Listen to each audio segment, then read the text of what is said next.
Ya, increíble.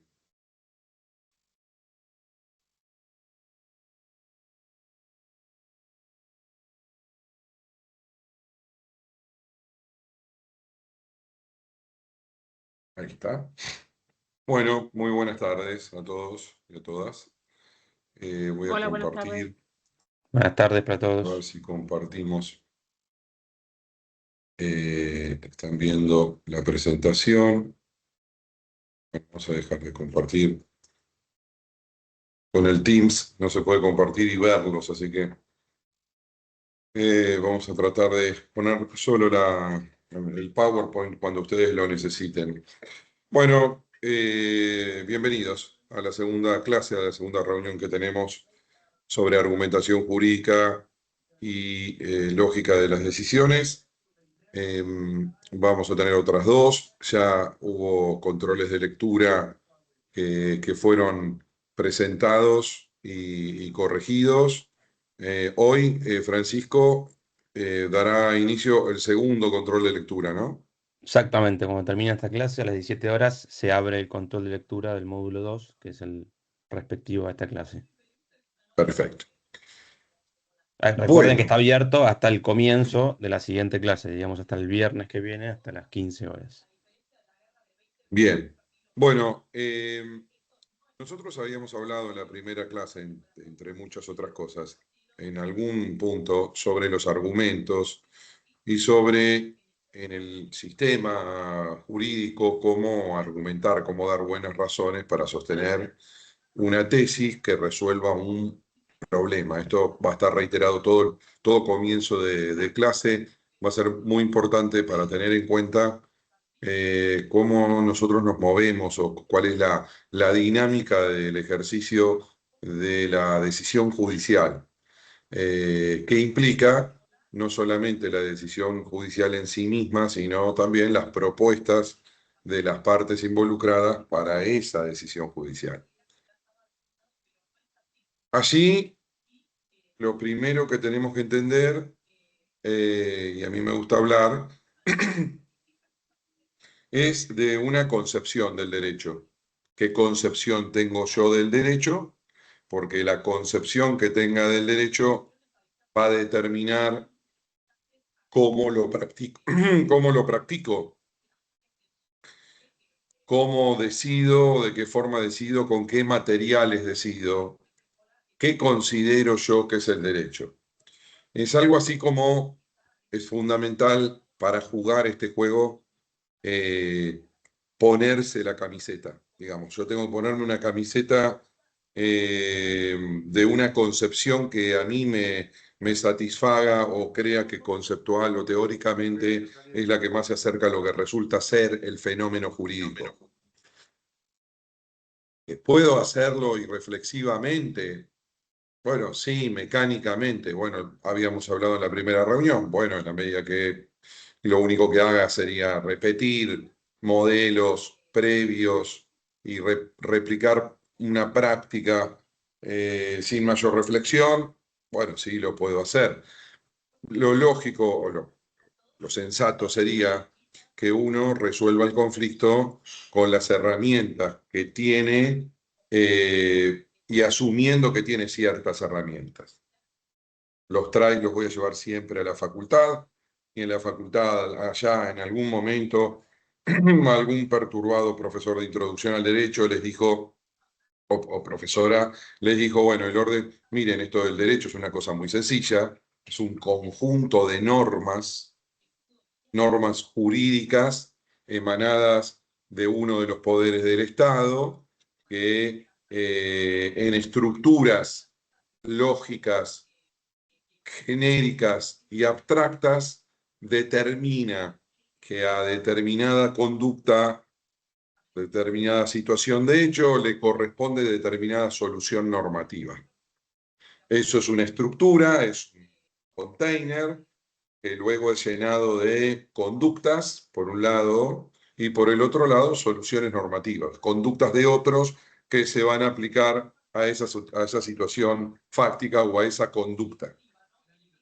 La conducta que alguien mate a otro implica que otra persona despliegue una conducta que es privar de libertad al que mató durante un tiempo determinado. Y eso se enuncia en un enunciado lingüístico, escrito, y eso está determinado por una cantidad de señores y señoras en dos cámaras legislativas y luego promulgado a esa estructura por parte del Ejecutivo. Eso quiere decir que es puesto en publicidad, promulgar quiere decir poner en publicidad esa norma, y a partir de que es publicada durante un tiempo determinado de modo real o ficto, esa estructura o ese enunciado es obligatorio para los ciudadanos, para la población, y es obligatorio para los que de corroborar esas situaciones deben aplicar la solución normativa que ahí se impone.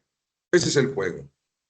¿Qué juego es ese? Es un juego que nosotros consideramos de una concepción positivista del derecho. Esa concepción positivista del derecho nos vino fenómeno. Es decir, resolvimos muchísimos problemas. Fue un gran avance en el derecho. Es decir, el derecho es esto, es lo que es y no lo que debería ser. Esa concepción positivista fue acompañada durante mucho tiempo por una tajante separación entre derecho y moral. Así que si vos jugás en el equipo de los positivistas, jugás con unas reglas. Y las reglas es que vos no podés ser positivista y decir que hay, aparte de las normas, principios y valores que integran el derecho. Si sos positivista, decís que el derecho es un conjunto de normas. Para decir que integran ese conjunto, ese sistema se integra no solamente por normas. A ver, esperen que voy a buscar una cosa.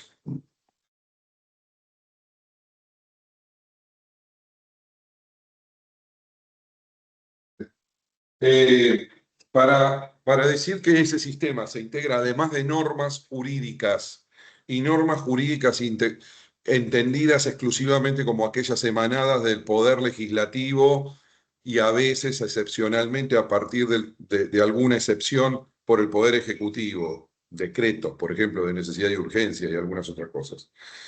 Pero el derecho es eso, es un conjunto teórico compuesto de normas que luego debe ser aplicado por un tercero imparcial que conoce esas normas. Ustedes recordarán el principio iuria novit curia, ¿no? El juez conoce el derecho, es un experto conocedor de normas, entonces el juez realiza una tarea lógica que se llama silogismo, es un silogismo práctico, donde a partir de una premisa individual, fáctica, una premisa menor, que es la identificación de cierta conducta. Luego de identificarla, busca en su biblioteca, dentro de sus códigos, vigentes, por supuesto, válidos, se los presume válidos y vigentes en la medida que cumplan ciertas condiciones, busca una solución para esa situación fáctica. La percepción del positivismo es que en ese universo de normas que están en esos códigos encontrará la solución válida.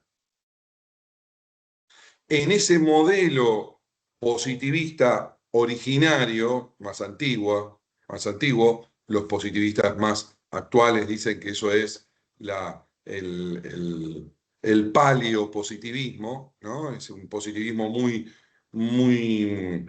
eh, digamos, muy viejo, y con eso claramente los positivistas quieren decir que no hay que dar esa visión del positivismo, porque ahora el positivismo es otra cosa. Yo creo que está mucho más vigente esa idea del positivismo de lo que ellos creen. Creo que seguimos muchas veces enseñando que el derecho es eso, un conjunto de normas jurídicas. Y entonces encontrar la solución correcta. la lógica, el sentido de esa concepción del derecho es que para determinadas situaciones fácticas hay una única norma aplicable. Por lo tanto, y si digo que aplico esa norma, estoy diciendo que necesariamente no puedo aplicar otra. Y que si genéricamente para esa situación fáctica se aplica esta norma, siempre que se presente esta situación fáctica se aplicará esta norma. Lo que teóricos como Ronald Dworkin distinguen de otros tipos de elementos que se llaman principios, donde la norma se aplica, él decía all or nothing, todo o nada.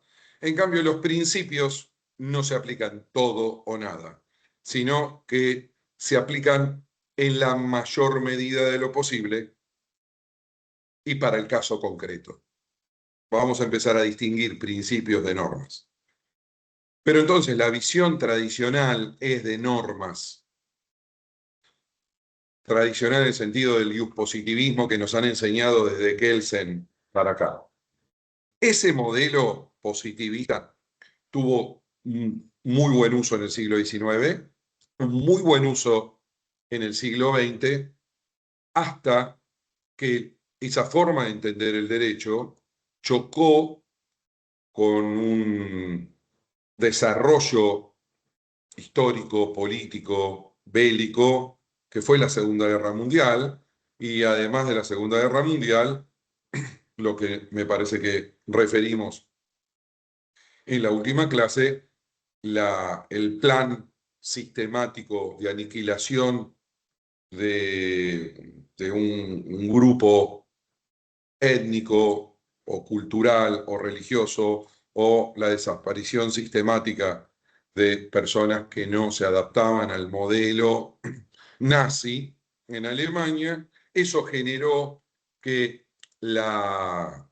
versión naif del derecho, de que lo único que tiene que hacer un practicante del derecho es identificar una situación fáctica y luego encontrar una norma para la cual subsume el hecho en el derecho, cuando nos enfrentamos a esa situación monstruosa, ese esquema jurídico tradicional de Juan mató a Pedro, hay un artículo del código que dice el que mata le corresponden de 8 a 25 años de prisión, hace agua, no da respuesta a los requisitos de que la sociedad le exige al derecho de solucionar conflictos y de pacificar. El derecho entendido como conjunto de normas para ser aplicado a estas situaciones no logra dar satisfacción. Así entra en crisis una visión del positivismo, del entender que el derecho son exclusivamente normas. Uno de los puntos en crisis, si quieren leer algo de esto, es Gustav Radbruch con la fórmula Radbruch. Y la fórmula Radbruch dice, miren muchachos, un positivista, ¿no? Radbruch, un positivista convencido. Dice, bueno, esto es así, salvo que, listo, cerremos, el salvo que quiere decir que va a abrir una válvula a esa idea, ¿entienden? Es decir, salvo que el derecho sea, hay diferentes traducciones del alemán, pero estructuralmente injusto, o profundamente injusto, o sustancialmente injusto. Cuando vos decís, ok, las reglas de juego son un conjunto de normas, salvo que esas reglas sean profundamente injustas, entonces, y ustedes se van a preguntar, ¿y entonces qué? ¿A dónde salto? Para los positivistas tradicionales que hoy tenemos pululando todavía hoy en día, es saltar al abismo. Abrir el sistema a que alguien diga que determinada norma es profundamente injusta, y porque es profundamente injusta, a pesar de ser vigente, no es una norma válida para ser impuesta, vos le das una llave a un grupo de sujetos que muchos de ustedes quieren ser, que se llaman jueces, para que te abra el sistema en función de realizar una decisión justa. Y para eso debe recurrir a un material que no son las normas jurídicas. Debe recurrir a principios que son una especie de pauta o de mandato de optimización de valores morales de la sociedad. Les quiero decir que esta es una clase para hablar sobre ciertos mitos bíblicos. Uno es la caja de Pandora, o mitos religiosos. Uno es la caja de Pandora. Recuerdan el mito de la caja de Pandora, ¿no? La caja de Pandora encierra a espíritus, buenos y malos, pero los encierra porque es muy peligroso dejarlos libres. Pero alguien insiste, dice, vamos a buscar, abramos la caja de Pandora, porque voy a ir a buscar los espíritus buenos. Le dice, no la abras, porque si vos la abrís, te pueden salir los espíritus buenos, pero también te pueden salir los espíritus malos, que te hacen mucho daño. Esta cuestión de salirse del sistema cerrado de normas para ir a un sistema abierto que conlleve principalmente normas, pero además de normas contenga principios, es abrir la caja de Pandora. Encima le damos la llave a un grupo de muchachos y muchachas que tienen toga y que muchas veces se creen que el principio moral que ellos tienen, en general es así. A uno le cuesta reconocer que los principios morales de uno no son los comunes a la sociedad. Por lo tanto, empieza a aplicar principios que él cree que son comunes o dice que son comunes para toda la humanidad. Pero no hay, en principio, para el positivismo, una regla de control de que esos principios que use el juez no sean los de él y sean los de la sociedad.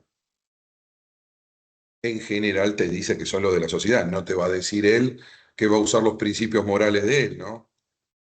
Imagínense que es un... Ayer, la última clase, después la repasé y alguien salió, ¿qué tiene que ver esto de la religión? Y todos se pusieron, los religiosos se ponen muy nerviosos, pero bueno, no te va a decir que él es un religioso ultramontano, ultraortodoxo y que te va a dictar una sentencia de conformidad a los principios morales que él cree correctos. ¿Qué te va a decir cuando te aplica principios?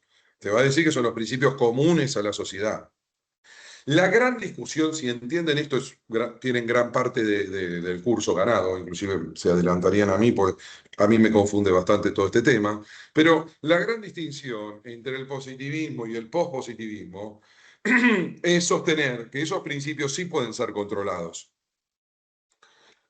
como que son comunes a la humanidad, y hay una serie de principios objetivos comunes a toda la humanidad.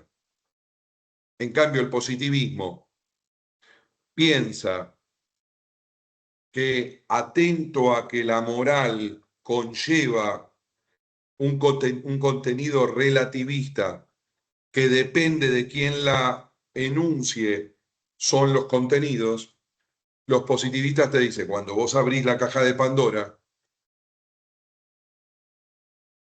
la abrís y esos principios, no tengo mecanismo racional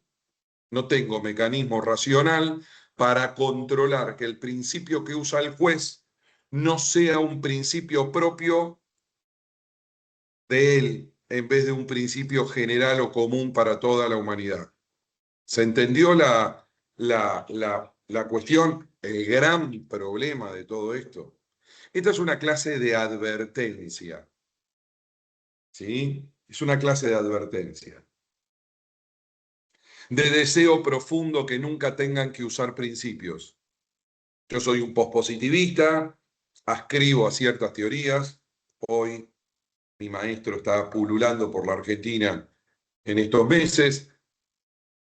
Creo que el derecho, considero, más que creer, no es una cuestión de creencia, sino de aceptación teórica, considero que el derecho, además de normas jurídicas, está compuesto por principios y también por cierto contenido moral indispensable al momento de decidir, pero soy un profundo propulsor de intentar no utilizarlos, no abrir la caja, es decir, de solucionar la mayor cantidad de los casos con las normas que tenemos, que les quiero contar, son muchas, muchísimas más que al comienzo del siglo XIX. Hoy tenemos convenciones internacionales de derechos humanos, constituciones muy modernas, tenemos normas muy divulgadas, tenemos una hipernormatividad, tenemos una hiperinflación normativa. Nos sobran normas en vez de que nos falten.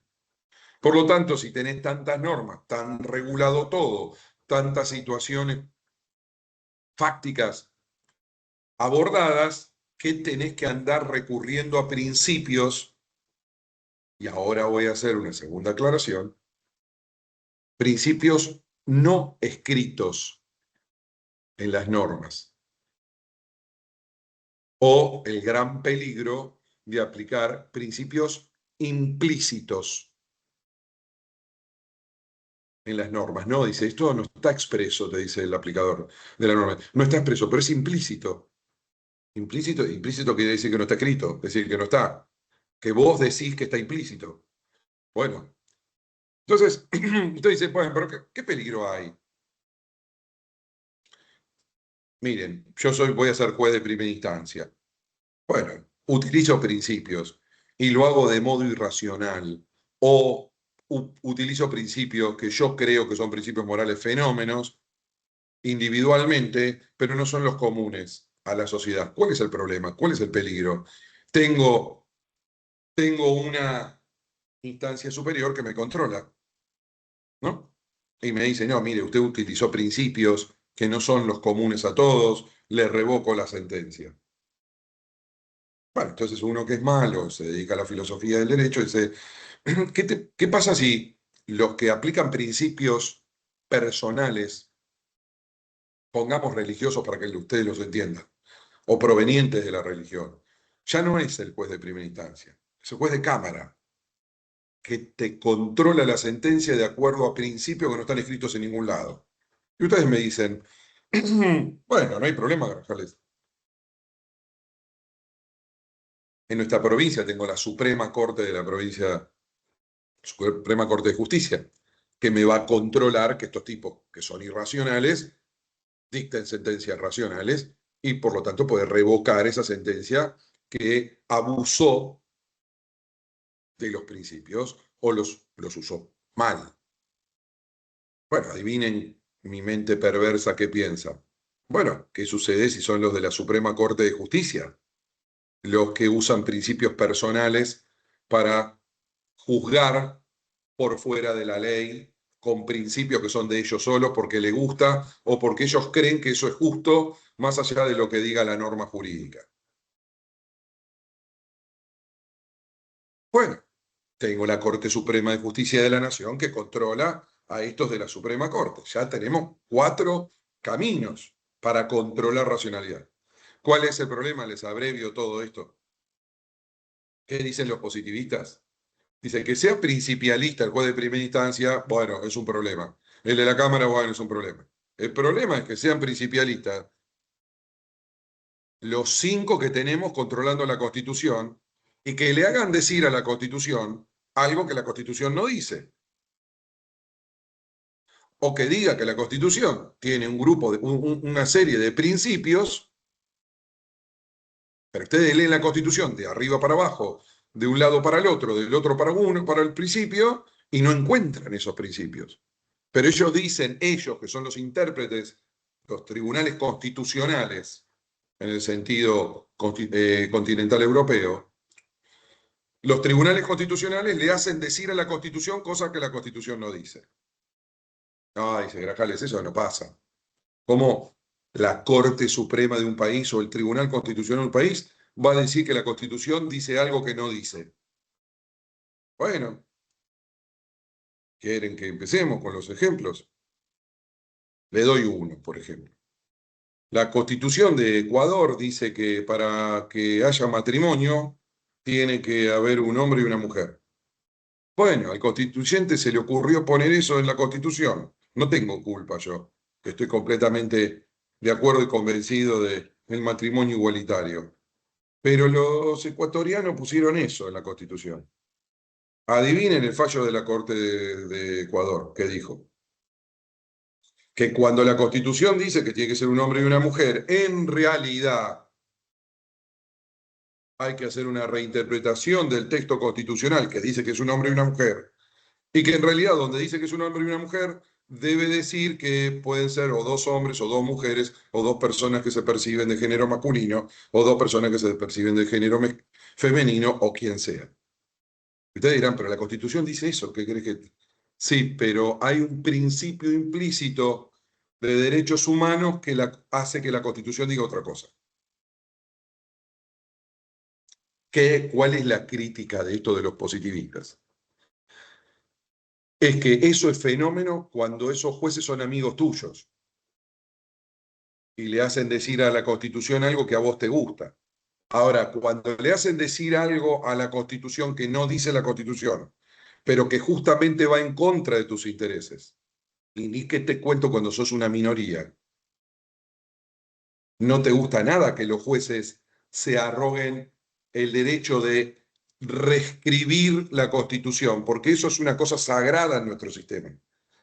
Las constituciones son pactos básicos de convivencia, eso es una constitución. Es un pacto básico, toda sociedad impuso una constitución para no seguir matándose.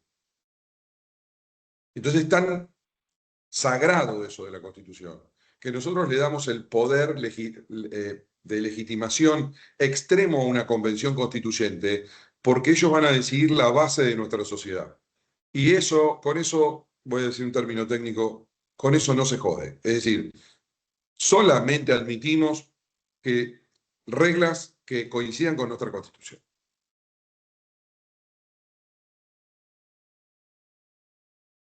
Bueno, supongamos que un juez muy proactivo, muy activista, por la investigación de delitos de grupos terroristas, se le permite excepcionalmente escuchar la conversación entre un abogado y su cliente preso. Imagínense ustedes que son abogados, que alguien les escuche las conversaciones entre su cliente y usted. Es un principio de confidencialidad extremo del sistema, básico del sistema. Pero en este caso es tan grave lo que va a suceder, que le permiten escuchar y que lo que diga solo podrá ser utilizado para investigar ese tipo de delitos. Pero al momento de escuchar las conversaciones, ese juez descubre una trama de corrupción de delitos de guante blanco. Y él se pone a investigar los delitos, abre una investigación de delitos de guante blanco con un esquema de corrupción y empieza a investigar y a progresar con ese expediente. Lo denuncian y lo echan. Lo echan. Porque claramente violó uno de los principios fundamentales garantizados para todo proceso, ¿sí? Y la confidencialidad de cliente, abogado, etcétera, etcétera, lo echan. Pero se siguió discutiendo en ese país sobre si estaba bien echado o no. Y los que argumentaban a favor del juez, argumentaban que la constitución de ese país, como dispone la creación de un código penal, tiene un principio implícito, escuchen esta, un principio implícito de persecución del delito. Y que en función del principio implícito de persecución del delito, se podía habilitar a que un juez hiciera lo que hizo este juez. ¿Y eso quién lo dice? ¿Un constituyente? ¿Votamos una asamblea constituyente para que digan eso? No, lo dicen los miembros, una minoría de miembros del Tribunal Constitucional. Imaginen si en vez de ser una minoría sea la mayoría del Tribunal Constitucional. ¿Qué quiere decir eso? Que no lo dijo, pero la mayoría de ese Tribunal Constitucional podría haber dicho que la Constitución conlleva una serie de cláusulas o de principios implícitos que no están escritos, pero que ellos dicen que están. Y el gran problema de esto. Y que esos principios que no están escritos derrotan normas. Es el gran problema que ustedes tienen que investigar. Es la derrotabilidad de las normas por parte de principios. Si no, los principios están por encima de todo. Un principio derrota una norma. Bueno, ¿qué les quiero advertir? Les está hablando alguien que entiende que hay principios. Están entendiendo esto, ¿no? Es decir, yo considero que hay principios, pero también entiendo perfectamente los peligros que implica admitir que en el sistema hay principios a utilizar. Profesor, Sí, perdón la interrupción. alguien me está hablando. Acá, Nahuel. Nahuel. Sí, creo que ese mismo silogismo es el que utilizó nuestra corte para decir que es un principio, el principio de la reparación plena del daño. Cuando hablan en el artículo 19 que la prohibición de no dañar al otro, que en realidad la sacan de las reglas de oro de Ulpiano, dice, bueno, como está prohibido dañar a otro, si lo daño, la reparación tiene que ser plena. Pero en realidad esa reparación plena no surge de la Constitución ni surge Bueno, expresamente, sino que es una interpretación que la hace, bueno, uno de los redactores del código, que fue Lorenzetti, y la reiteran en los fallos. Pero en realidad la gran crítica bueno, la doctrina positivista tiene para esa interpretación del principio de reparación plena es que en realidad no surge de la Constitución el principio de la reparación plena, sino que bueno, es una deducción que se te hace de eso. entiendo perfecto, Nahuel. Esa es la idea y es muy buena porque dice, ¿qué me van a decir? Dice, bueno, pero ¿quién no estaría de acuerdo con la reparación plena? Porque es una bondad absoluta hacia la sociedad, inclusive hacia los más vulnerables y a los que se ven dañados en sus bienes. Eso es una bondad, es muy bueno ir hacia la... Bueno, perfecto. El gran problema que los quiero poner a pensar es que esa corte, en vez de pensar principios que no están escritos para la reparación plena, empieza a pensar en otros principios. Termino utilizando algunos ejemplos de mi amigo García Amado, con el cual coincido en algunas elecciones de vino y en algunas cuestiones del derecho y en otras tantas no coincido. Pero Toño es muy práctico en estas cuestiones. Les voy a dar un ejemplo. ¿Qué jueces les parecen a ustedes que eran profundamente principialistas? Los jueces nazis. Y entonces hacían esto. Hay un ingeniero de 70 años, judío, y una joven, perdón, sí, judío, y una joven, esta absurdidad de la raza aria, supuestamente aria, que vive en el mismo edificio, y por lo tanto cuando la conoce desde niña, y en el hall del edificio, frente a la presencia de varios testigos, inclusive la portera, que era una militante nazi, la portera del edificio, le entrega un ramo de flores a la joven cuando cumplió 18 años, porque la conocía desde que había nacido.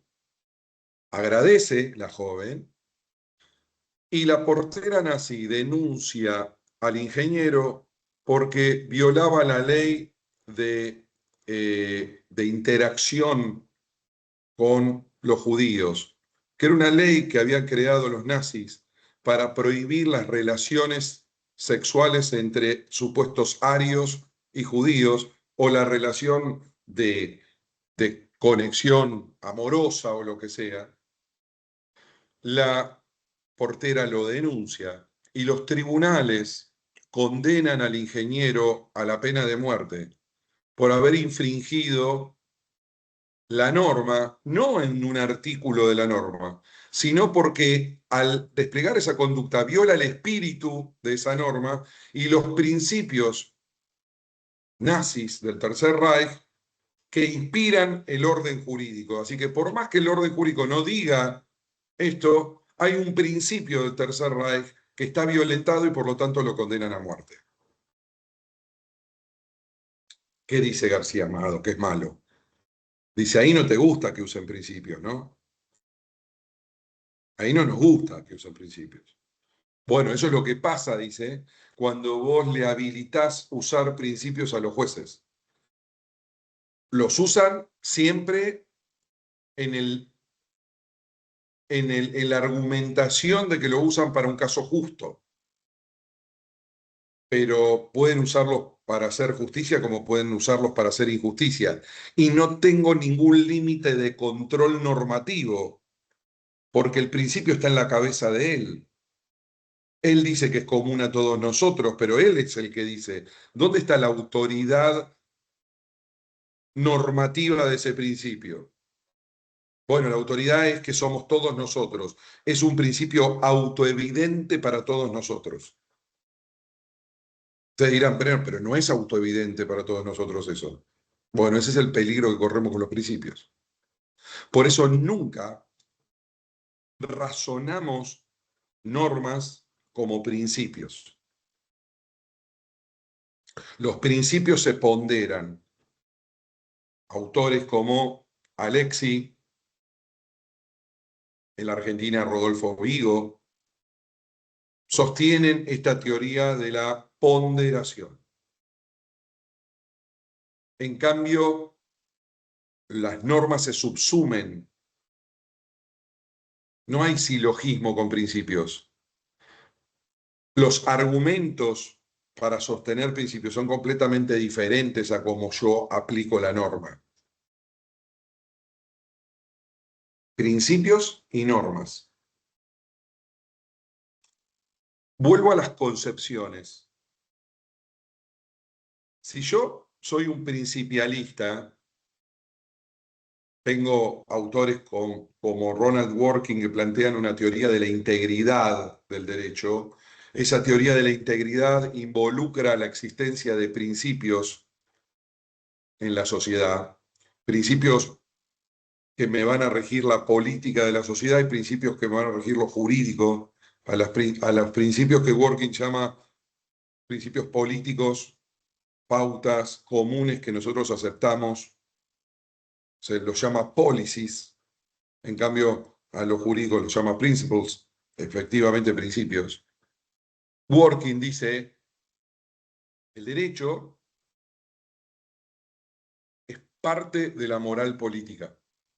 El derecho no es un conjunto de normas. El derecho es parte de la moral política. Es cómo esa sociedad sostiene que es bueno conducirse.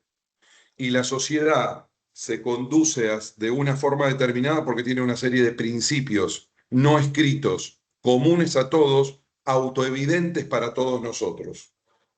Cuando los jueces aplican principios autoevidentes y objetivos, comunes a todos. Y los principios políticos son los que nosotros como sociedad nos ponemos de acuerdo para vivir. No necesitan estar escritos, están por sobre las normas. Si hay normas jurídicas que contradicen esos principios, un juez tiene que utilizar los principios y aplicarlos y derrotar normas.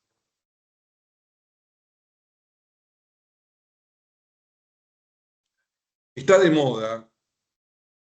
Me han dejado el gato en el lugar donde estoy dando clases, así que lo voy a retirar. Juro que no lo voy a matar al gato, esperen. Eh,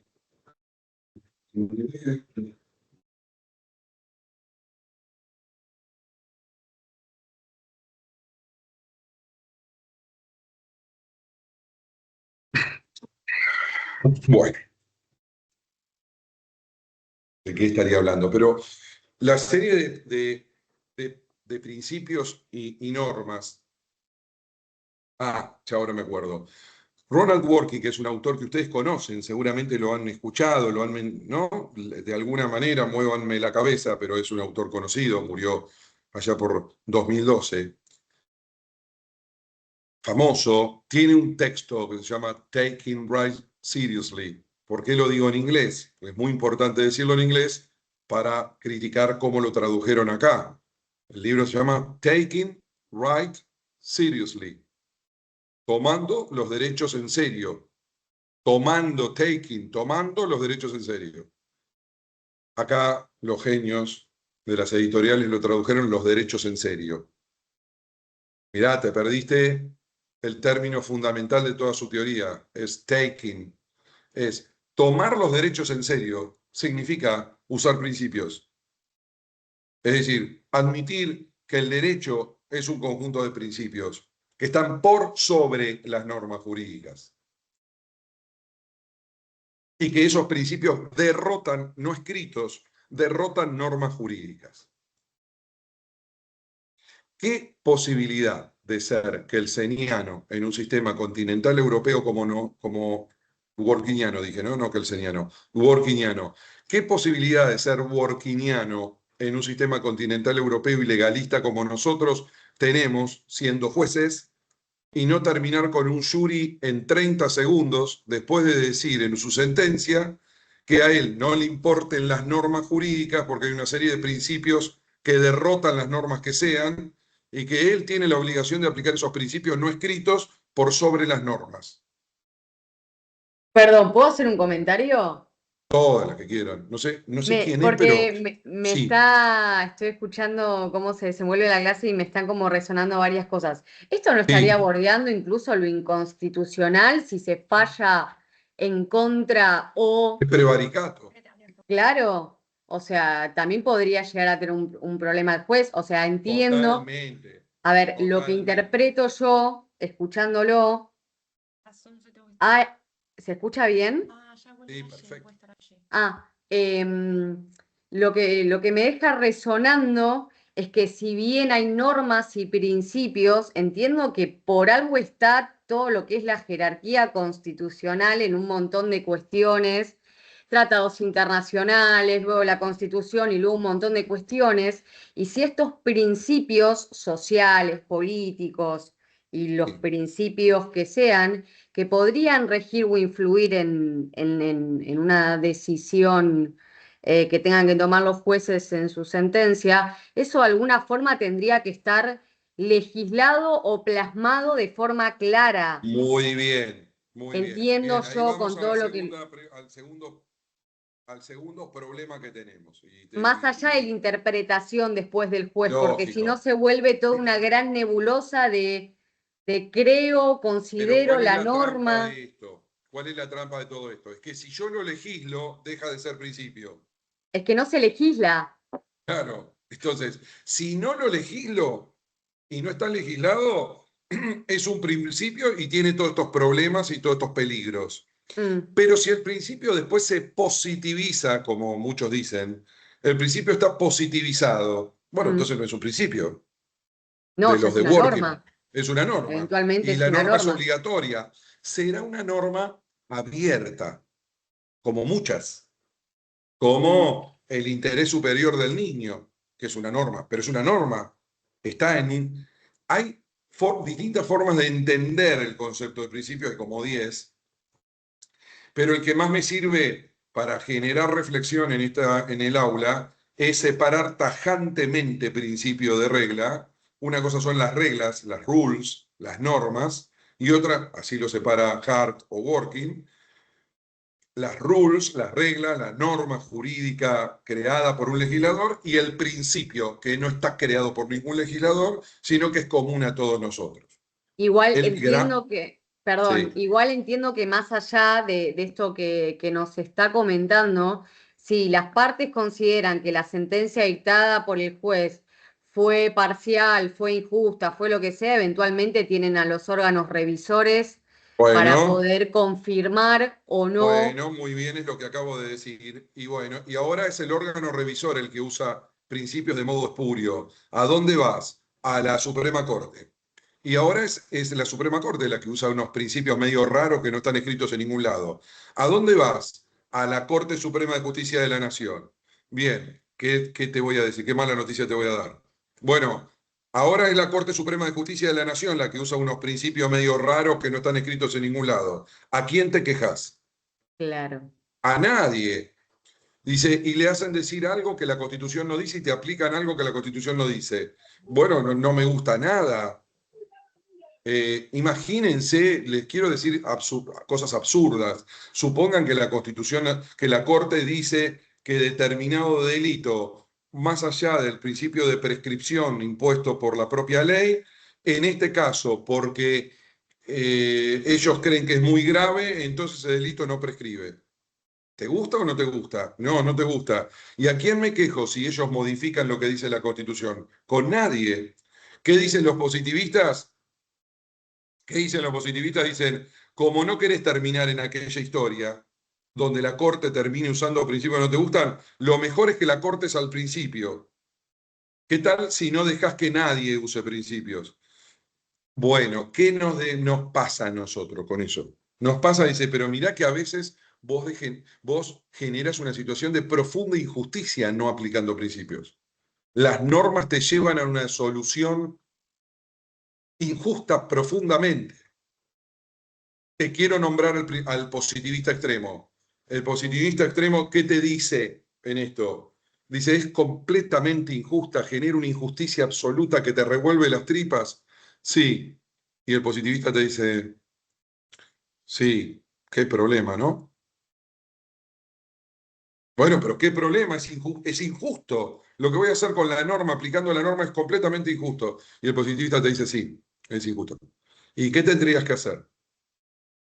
Bueno, mirá, funda un partido político, que te voten, que te ganen, anda a la Cámara de Legisladores, hace una ley de nuevo, y de acá en adelante, porque no es retroactiva, de acá en adelante, este caso que fue profundamente injusto juzgado, ahora se va a juzgar, en un caso similar, se va a juzgar de la forma que vos pretendés. Pero no podés hacer más que eso, te dice el positivista. No podés arrogarte la función legislativa por ser juez y solucionarle algo que la norma no soluciona. Porque el legislador es palabra santa, es nuestro pacto democrático, te dice el positivista. Cuando yo abro ese pacto democrático y le doy la posibilidad de abrir ese pacto democrático a un grupo de muchachos y muchachas que se llaman jueces, termino teniendo el peligro que ellos terminen convirtiéndose en legisladores o decidiendo las cosas como ellos creen correcto, y en las sociedades democráticas nosotros decidimos las cosas votando. Sí, ya sé, ustedes me van a decir que votamos horrible desde hace como 90 años, pero bueno, pero es el menos peor de los sistemas que tenemos para pactarnos cuál es la conducta, cuál es el límite entre tu libertad y mi libertad. Votamos todos y decidimos de forma muy no completa o incompleta, a veces deficiente, pero es el sistema que nosotros tenemos para determinar nuestras conductas. Y miren, esto hace a la teoría política y cómo se relaciona con la teoría del derecho. Me voy un poquito, pero no importa porque me gusta decirlo.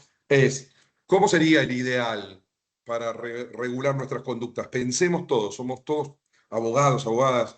Pensemos cómo sería el ideal para pactar como grupo nuestras conductas. Bueno, que absolutamente todos nosotros, todos los seres vivos, humanos, que vivamos en una sociedad, pactemos y regulemos absolutamente todas nuestras conductas. ¿Podemos todos resolver todo en nuestras conductas? Muévanme la cabeza. Todos, todos. ¿Se puede en la práctica? No, dice, no, mirá. No se puede. ¿Por qué? porque los que todavía no tienen capacidad para hablar no pueden hacerlo, los recién nacidos no tienen la madurez intelectual como para pactar nuestras reglas, los que han perdido cierta lucidez tampoco, porque tenemos una infinidad de personas que no participan del diálogo democrático igualitario, diría Roberto Gargarella, en el que nos permite pactar nuestras reglas de conducta. Bueno, está bien, dice, esa no la podemos hacer. Bueno, los que sí pueden participar, del diálogo, esos deciden todos todo. De nuevo, mirá, más chiquititos, solamente los que tienen mayoría de edad o que tienen 16 años y pueden votar. Los que tienen capacidad, un grupo de esa sociedad vota y encima vota y no pueden decir todas las reglas todos juntos, porque tendríamos que tener un congreso de 40 millones de personas o de los que votan 20, pónganle. Entonces un congreso con 20 millones de personas de voces. Imagínense que no nos aguantamos, que sean 200 los que se gritan entre ellos, imagínense 20 millones gritándose entre ellos. Por lo tanto dijeron, mira, los 20 millones no podemos decidir. Bueno, entonces nosotros votamos a unos representantes que van a intentar representar a ese grupo de 20, que ese 20 representa un grupo mayor que es de 45 millones. Sí, ¿Y el cuál es tema el es que pacto? Espere, ¿cuál es el pacto artificial que generamos? Es que esos representantes pactan modos de conducta puestos en normas jurídicas y nosotros aceptamos que esas reglas hay que seguirlas. Ese es el pacto básico. Ahora, ¿qué sucede? Ustedes como jueces, juezas o quien sea, fiscal, defensor, se enfrentan a situaciones donde ese pack, ahora muy moderno estoy poniendo, ese pack de normas te resulta insuficiente o ese pack de normas tiene normas que son injustas. ¿Y vos qué te pasa siendo juez? Dice, mirá, yo no puedo dejar esa injusticia porque el PAC, porque los que votaron se olvidaron en el PAC de poner la conducta que yo creo que hay que regular, o la hicieron mal o la hicieron de modo injusto. Así que aunque la hicieran en modo injusto, yo tengo una válvula que cuando lo hacen de modo muy, muy injusto, uso principios que no están escritos ni votados por nadie, pero que son tan comunes a todos que todo el mundo me va a aceptar que use esos principios. Ese es el gran problema entre legalismo y principialismo. Y vos decís, bueno, eso es fenómeno cuando todos tenemos los mismos principios y aplicando esos principios llegamos a la misma conclusión. ¿Saben cuál es el problema que tenemos? Que depende del libro de donde tome o del autor de donde tome, uso un conjunto de principios u otro. Como diría Groucho Marx, tengo estos principios, pero si no te gustan, tengo estos otros. Entonces, ¿a qué club me voy? Dice, miren, hay autores que son objetivistas morales y dicen que hay principios comunes. Ahora les voy a decir algo muy llamativo. Esos autores que dicen que hay principios comunes, algunos dicen que uno de los principios comunes es la autodeterminación de cada uno de los seres humanos. La autonomía, el principio de autonomía y de autodeterminación sobre los propios cuerpos. Y a partir del principio de autonomía y de autodeterminación de los propios cuerpos, la práctica de la interrupción voluntaria del embarazo es algo contenido por esos principios. Adivinen qué cosa. Hay otros autores que son tan objetivistas como esos, pero mucho más religiosos o mucho más católicos. Y adivinen qué, dicen que la interrupción voluntaria del embarazo no está prevista dentro de los principios básicos para toda la humanidad. Los dos son objetivistas. ¿Qué hacen los positivistas del otro lado? Se hacen un picnic. Le golpean la puerta a los principialistas y dicen, discúlpame, ¿vos sos principialista? Sí. ¿Vos crees en que hay una serie de principios comunes para todos? Sí. Y este otro, que piensa totalmente lo contrario a vos en conductas de los seres humanos, también dice que es objetivista y principialista y que hay que aplicar los principios de él. ¿A cuál de los dos me refiero? ¿Qué te dicen los dos? Los dos te dicen que cada uno de ellos tiene su razón. Y que si vos aplicás argumentos lo suficientemente sólidos, un criterio de principios le va a ganar al otro. Bien, panorama complejo, ¿no? Lo que decía de Working. En la Argentina es muy difícil ser workiniano. Me encanta, por favor, les pido, en las bases de jurisprudencia de la Argentina, busquen las razones del derecho. Pongan, no las razones del derecho, perdón, los derechos en serio. Busquen la frase con comillas entera, los derechos en serio. Van a encontrar cientos de sentencias de la Argentina que citan a Working. Citan los derechos en serio, porque queda canchero citar a Working. Ahora, en la página siguiente hablan del principio de clausura kelseniano, o de que la letra de la ley, cuando la letra de la ley es clara, no debemos interpretarla y debemos aplicarla. ¿Qué les quiero decir? No podés ser workiniano un ratito y al otro rato positivista en tu sentencia. ¿Se acuerdan de la camiseta que les dije? Vos no podés ser principialista un rato y teleológico exegético otro. Método exegético para interpretar la ley y workiniano para... No, mira, en la misma sentencia no podés. Y otra cosa, salvo que seas Carlos Rosenkrantz, que no lo es. Quédense tranquilos que no es workiniano, o por lo menos ya no lo es más. Que sea Rosati o Lorenzetti el más workiniano de todos, salvo que sean ellos tres, no puede ser workiniano para abajo. Porque nunca podría sostener que los principios están por sobre las leyes, o que los principios derrotan normas, y que son tus principios no escritos, porque todo el mundo te va a decir otras cosas. Te va a decir, no, miren, en nuestro sistema legalista, nosotros tenemos que sujetarnos a las normas. Y si hay una norma, no puedo derrotarla en función de principios. Otra cosa es que no haya norma. Otra cosa es que no encuentres una solución normativa concreta y vos cubras ese vacío normativo con la aplicación de principios explícitos de normas abiertas, etcétera, etcétera. Es otra cosa. El peligro de los principios es que derroten normas.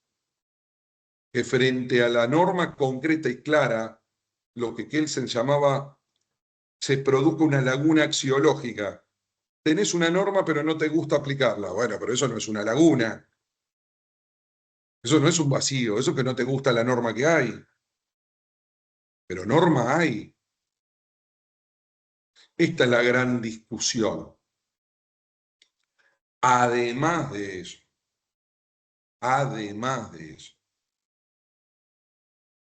no nos enseñaron nunca a usar principios, porque nos enseñaron a que no existía, que el derecho es un mundo de normas separado de la moral. Y los principios son un conjunto eminentemente de pautas morales o que asumen una serie de valores de la sociedad que están insertos en esos principios. Otra cosa, no tiene absolutamente nada que ver con los principios generales del derecho, ¿eh? Yo les quiero contar una historia de los principios generales del derecho. Los crearon los propios positivistas para tratar de solucionar los problemas sistémicos del orden jurídico. Pero no tienen nada que ver con los principios morales, la pura moral.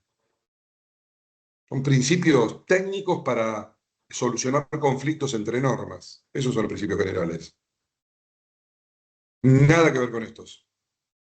Estos principios son asociados a autores pospositivistas.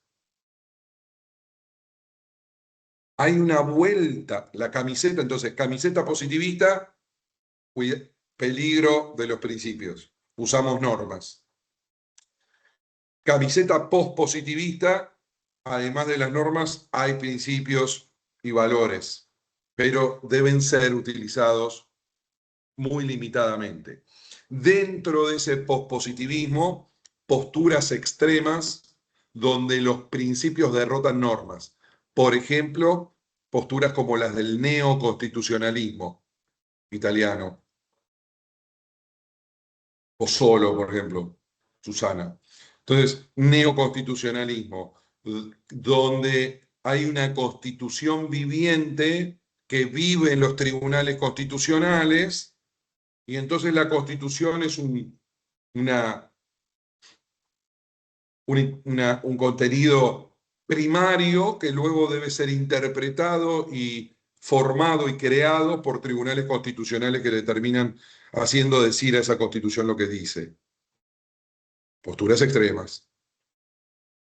En la República Argentina, una gran adversión contra el principialismo y principalmente las posturas neoconstitucionalistas, las posturas de Carlos Rosenkrantz en la Corte Suprema de Justicia de la Nación, ¿no?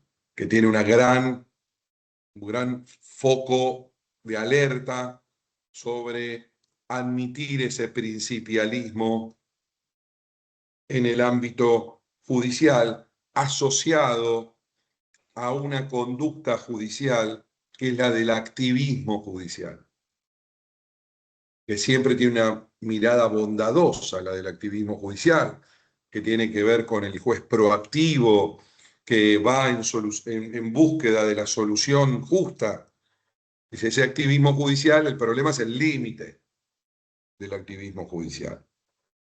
Cuando vos lo soltás, lástima que esto se graba, ¿no? Pero dice, mirá, vos creés que los jueces son unos canichetoy que se van a conformar con los principios muy racionales y todo, vos le abrís la puerta de los principios y son unos Rottweiler con hambre. Te usan los principios para lo que ellos quieren. Es un problema lo de los principios. No le abras la puerta.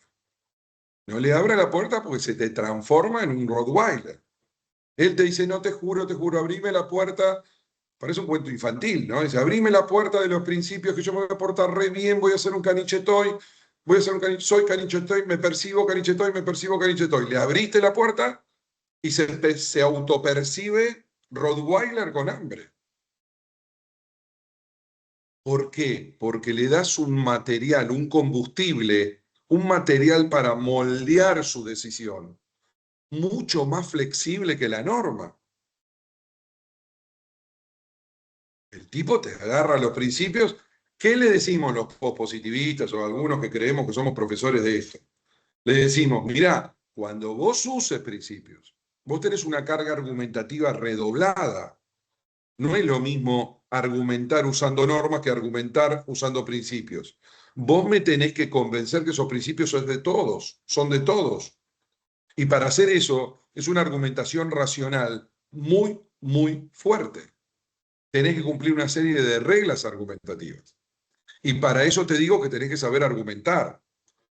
Y además te digo que para saber argumentar tendrías que haber estudiado argumentación unos cuantos años, cosa que no hiciste. Porque es mucho más fácil memorizar las normas jurídicas y decir que el universo del derecho es un conjunto de normas jurídicas y quedarte con esas normas jurídicas que estudiar la posibilidad de que exista un núcleo mínimo común objetivo de valores para toda la humanidad. Agarrá eso, un conjunto mínimo objetivo de valores común a toda la humanidad. Y tenés que justificar que ese valor que vos usaste en un principio es común a toda la humanidad, lo tenés que argumentar suficientemente para convencer que pudiste utilizar ese principio. Es un problemón que use principio. Además, por la misma plata tenés que laburar 4 veces si laburara seriamente. Pero ¿qué hacemos? Yo digo como si fuese juez y no lo soy. Mencionamos principios. A mí me encantan algunos que usan principios diciendo, pero los principios, doctor Graham, en derecho de familia, no me agarro con unas cosas, con los de derecho de familia, si hay una serie de principios en pos del niño que tenemos que utilizar. Mirá, no, por el principio, primero te hablan de principios como si fuesen principios y son normas. ¿no? Primero, son normas abiertas. Mirá, si arrancamos y no sabés la diferencia entre una norma cerrada, una norma abierta y un principio, estamos en el horno.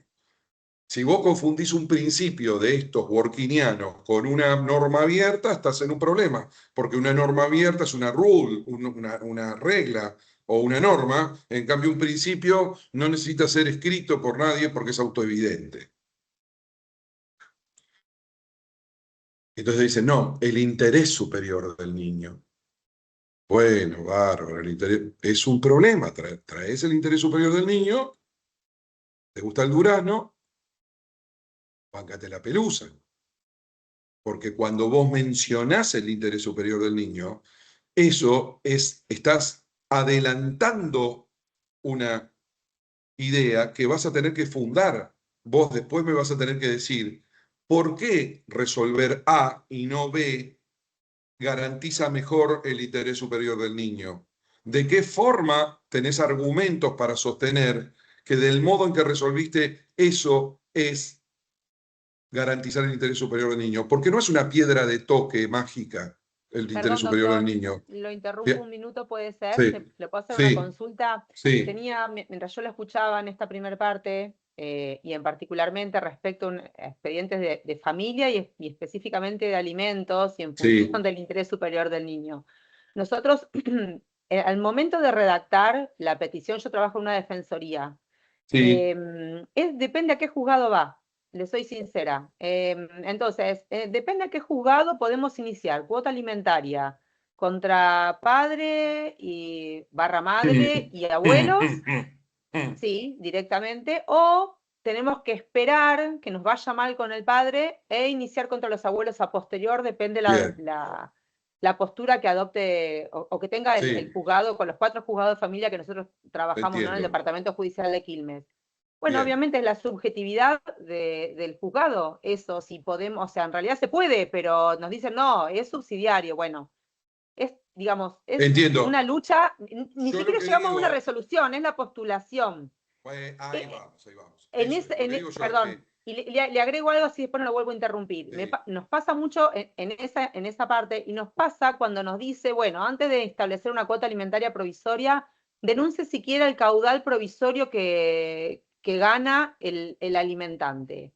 Y sí, eso es a veces tenemos que inventar también, porque nosotros pedimos un salario mínimo vital y móvil, pedimos sobre la te canasta entiendo básica de perfecto el canasta. caso concreto. Vuelvo a lo del principio, vuelvo a lo de el interés superior del niño. La mera mención, lo que quiero decir es lo siguiente, que la mera mención del interés superior del niño no es un argumento en sí mismo.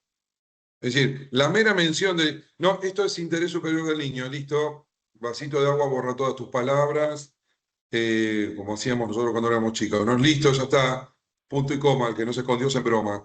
No, mire, mencionar el interés superior del niño en sí mismo no es un argumento, porque eso adelanta, es decir, ¿cómo hago para argumentar lo suficiente para solidificar ese principio del interés superior del niño? Dígame por qué A es mejor que X o que Y o que M para sostener el cumplimiento del interés superior del niño. Eso es lo que estoy diciendo. Ahora, muchas veces la práctica judicial sostiene o dice utilizar principios cuando en realidad técnicamente no lo son. Y luego dicen argumentar cuando no argumentan.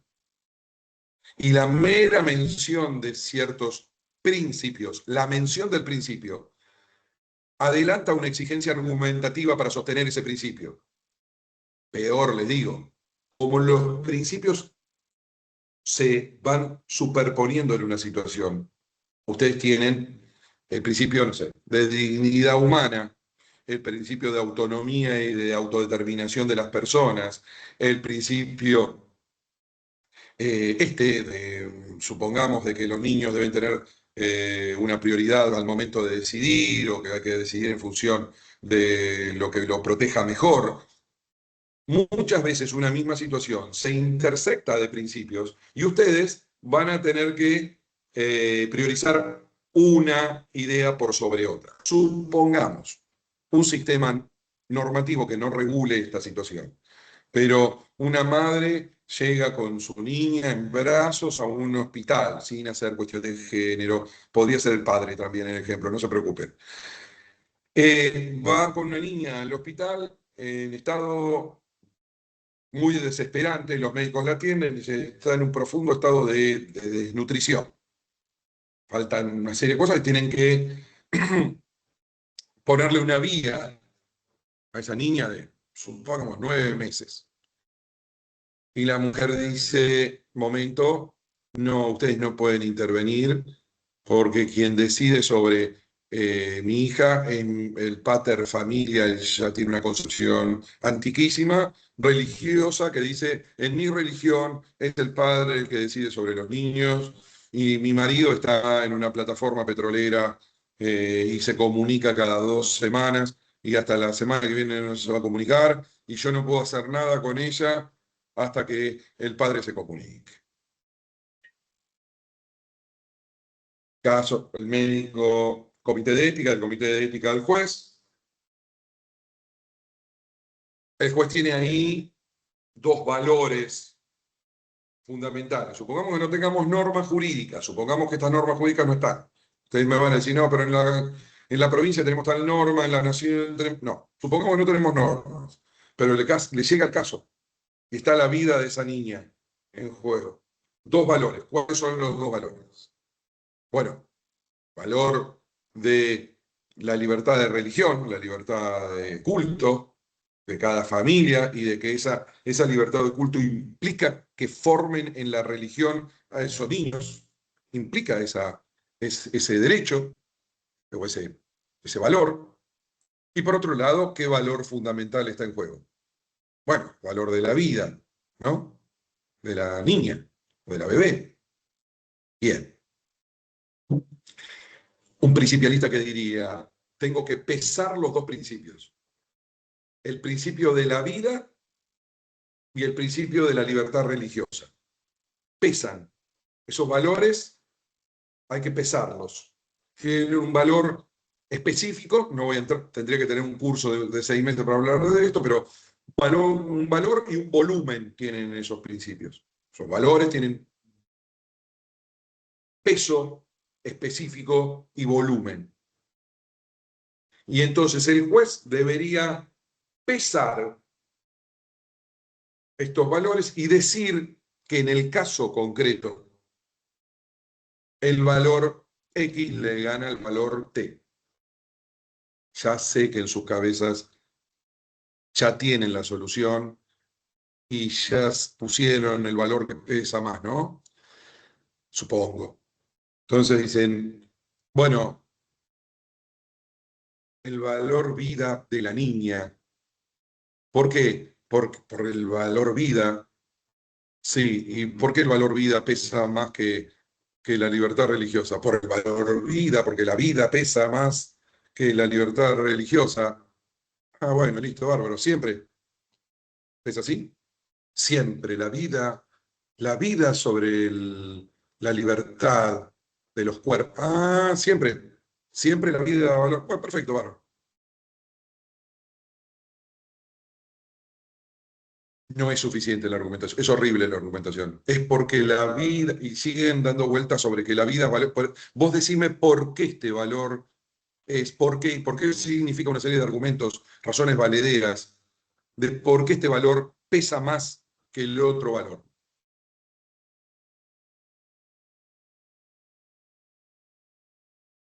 Vuelven a decir que siempre. Bueno, siempre. Siempre, y después se acuerdan, dice, pero escúchame, yo en la facultad me enseñaron un caso que se llama Bamonde. ¿Se acuerda del caso Bamonde? La Corte, como 8 años después de que Bamonde andaba jugando al fútbol por ahí, pero la Corte termina decidiendo que Bamonde era un testigo de Jehová, adulto, mayor de edad, que disponía racionalmente sobre su cuerpo, que en un momento determinado hizo una declaración clara. Dice, mire, no me vayan a meter sangre de otra persona a mí, aunque esté muerto, casi muerto, no me metan sangre, porque mi religión dice que si vos me contaminás con otra sangre, yo me pierdo el paraíso en la eternidad. ¿Entienden lo que pierdo? Porque me metieron sangre, ¿no? Me pierdo estar en la vida eterna frente al Creador por la eternidad. Así que esta vida de acá terrena te la regalo, dice Babamonde. Te la regalo si me tengo que ir temprano. Pues prefiero irme temprano y estar en presencia del Creador durante la eternidad que mantenerme acá bancándolos a todos ustedes, dice Babamonde. No me vayan a tocar. Bueno, de nuevo, es el mismo caso que la niña. El valor vida, porque si no le doy la transfusión se muere Babamonde. Y el valor libertad religiosa. Adivinen qué dijo la Corte. ¿Cuál de los dos vale más? Sí, es cierto. Lo dijo después de que sobrevivió, ¿no? Pero que vale el valor en libertad religiosa y que a Bamonde no le pueden tocar un pelo. Y ese es el criterio hoy de la Corte Suprema de Justicia de la Nación. Dicen, libertad religiosa le gana la vida. ¿Por qué? Porque ¿qué quiere que haga? A Bamonde le parece, para él, que tiene autodeterminación, es racional, él dice que prefiere irse para el otro lado antes que perder la eternidad, porque él cree que si lo contaminan con sangre pierde la eternidad con el Creador. Imagínate si le tenés que hacer un daño y perjuicio lo que te cobra Bamonde, ¿no? Si lo contaminaste con sangre de otro y le hiciste perder el paraíso. No sé lo que debe valer el paraíso. Pero a Bamonde le dijeron eso. Ahora, ¿cuál es la diferencia entre Bamonde y la nena? Bueno, es fundamental. La nena, la disposición religiosa, ahora les doy la solución racional, argumentativa, teórica, es yo tengo que pesar. ¿Por qué tengo que pesar? El valor vida de la niña con el valor de la libertad religiosa. El volumen de lo que se afecta con un valor sin aplicarlo y un valor sin aplicar. Digamos que no aplico el valor vida. Es decir, priorizo, peso más la libertad religiosa. ¿Qué posibilidades de que muera esa niña hay? Muchas. ¿Qué elemento de autodeterminación de esa niña hay en que ese valor sea disminuido? Muy poco. Ahora al revés. Si yo priorizo la vida, ¿afecto la libertad de religión de la niña? Sí, la afecto porque uno de los parámetros religiosos es que el padre debería dirigir su vida, póngale. Pero ¿le afecto toda la libertad religiosa? No. ¿Vos le afectás que vaya al culto? No. ¿Le afectás que... Entonces, si yo priorizo la vida, no afecto tanto la libertad religiosa, pero si priorizo la libertad religiosa, afecto absolutamente todo el valor vida. Bueno, te dicen Alexi y Vigo, te dicen, bueno, entonces tenés que priorizar el valor vida.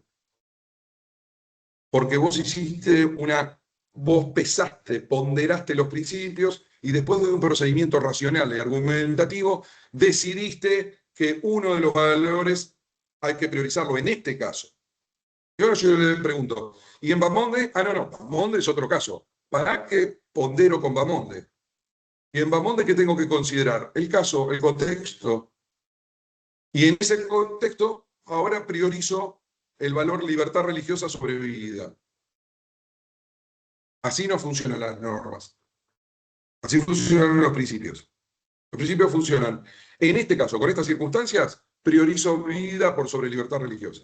En este otro, libertad religiosa sobre vida. ¿Qué mala noticia les quiero dar? Ahora voy con Sebastián que levantó la mano. ¿Qué mala noticia les quiero dar? Que esto es fenómeno cuando se los doy en un ejemplo, en una clase, y tengo dos valores o dos principios. Adivinen lo que pasa. Adivinen lo que pasa, que no tengo dos valores o dos principios. A veces tengo 4, 5, 6 principios y tengo que intersectar esos principios y priorizar uno por sobre otro y ponderar sobre uno sobre otro. Si yo les muestro la fórmula de Alexi para ponderar con valencias positivas y valencias negativas, y vos tenés que hacer como una fórmula matemática para ponderar principios, te suicidas.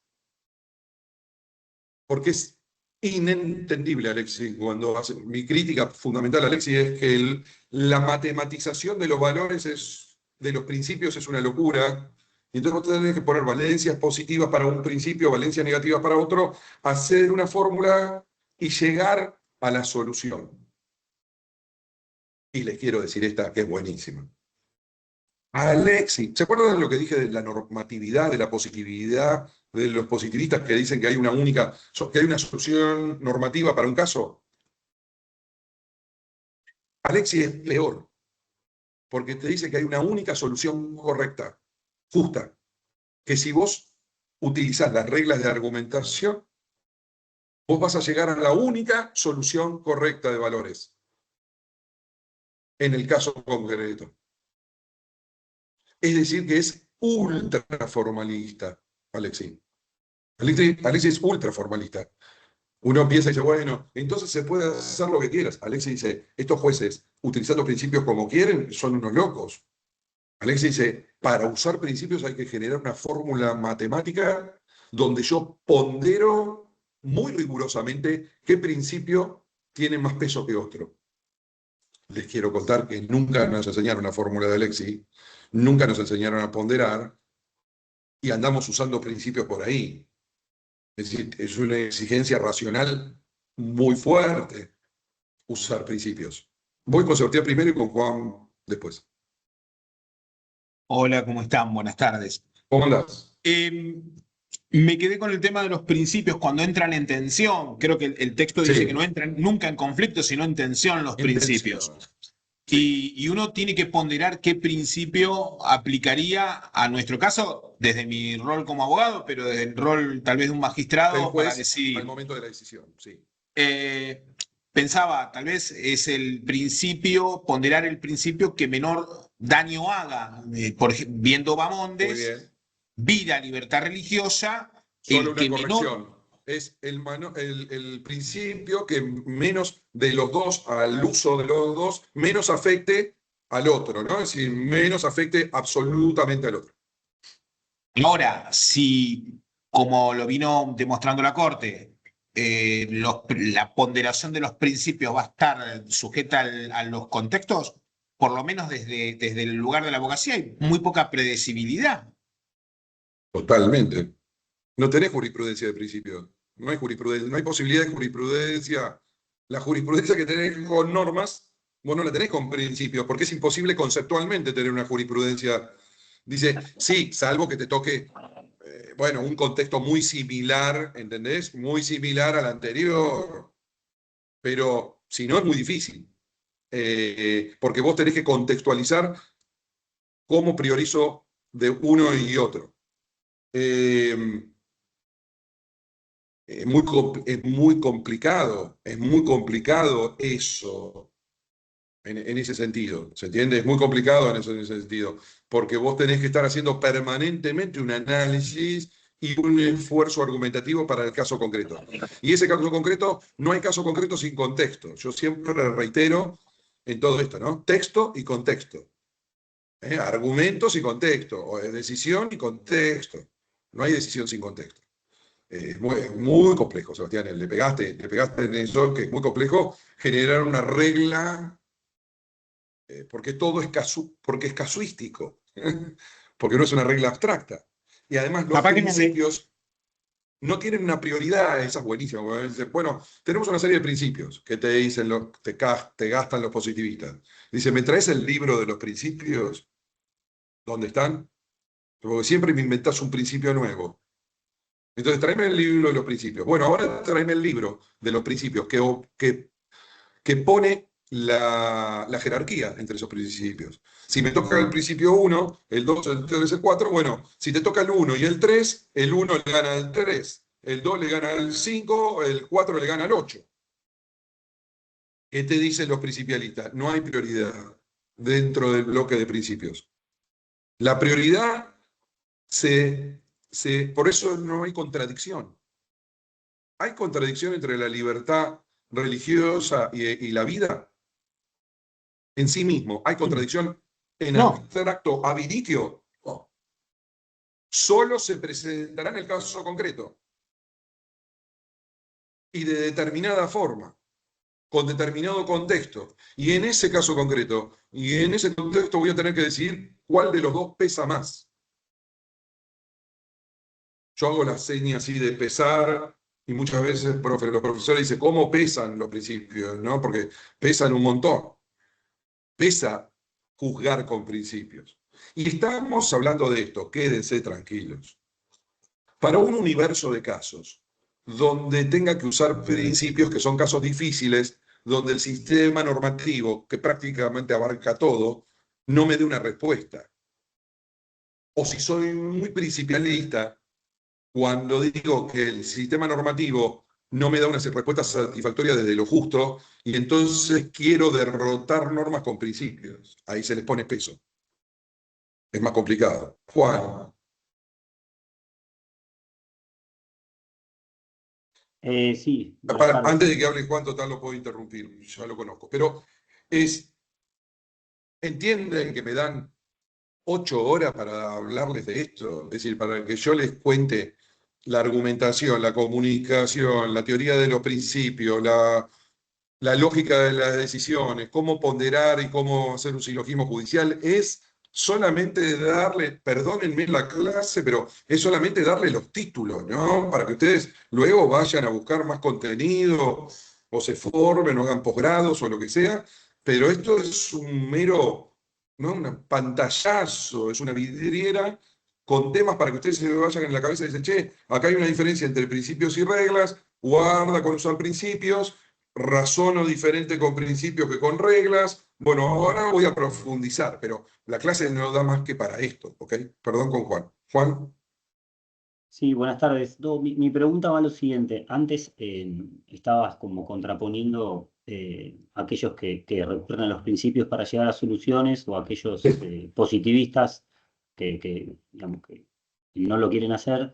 Mi pregunta es si la argumentación es la justificación que aquellos que utilizan principios, si la argumentación es la justificación para la selección de esos principios y la Muy bien. ponderación frente Muy a bueno. quienes descreen de eso, ¿no? O sea, ¿cuál es el Excelente. método que dice, no, mira, yo los uso, pero te aseguro que no me voy a ir No me voy a ir. cualquier Muy lado bien. con nada? Bueno, sí, está muy buena pregunta, la pregunta.